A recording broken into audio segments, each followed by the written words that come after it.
प्राजक्ताचं आता असं झालेलं आहे, की एखादी व्यक्ती जर तिच्यासोबत बसून काहीतरी सांगत असेल, ती समोरची व्यक्ती ज्या व्यक्तीबद्दल सांगते, त्या व्यक्तीच्याबद्दल जो काही राग असेल, तो सगळा राग ती इथे पुढच्या व्यक्तीला सांगताना दिसते. असंच काहीसं इकडे होते, की राखी इथं चेष्टा करत प्राजक्तासोबत बोलताना दिसते आणि तिच्या मनात ही चेष्टाच आहे, कारण राखी कुठल्याही बिग बॉसच्या घरामध्ये जाऊन कधीच कुठलं रिलेशन बनवत नाही. जसं हिंदी बिग बॉसमध्ये सुद्धा अभिनव शुक्लासोबत हेच झालेलं होतं. पण ते एक शोचा कॉन्टेंट क्रिएट करण्यासाठी हे तिनं केलेलं होतं. आणि इथे सेम ती दीपालीबद्दल बोलत आहे, बघ ते तिथं कसे जाऊन बसलेले आहेत.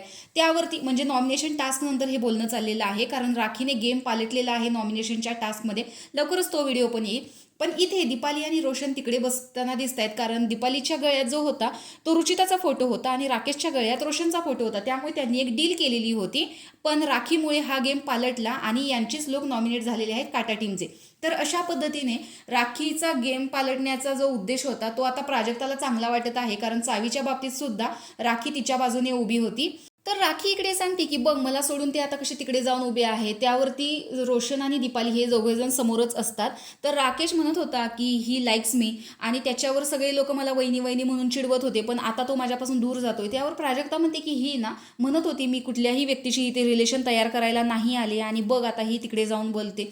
म्हणजे दीपालीच्या विषयी प्राजक्ताच्या मनात राग आहे, पण राखी एक हसण्याच्या हिशोबाने बोलते, कारण राकेश आणि राखी या दोघांच्या मध्ये असलं कुठलंही रिलेशन नाहीये. पण काही का होईना प्राजक्ताच्या मनात राकेश आणि दीपालीबद्दल जो काही राग आहे तो इथे बाहेर काढण्याचा प्रयत्न प्राजक्ता दाखवते. तर तुम्हाला प्राजक्ताबद्दल काय मत आहे कमेंट बॉक्समध्ये नक्की सांगा. तोपर्यंत बाय.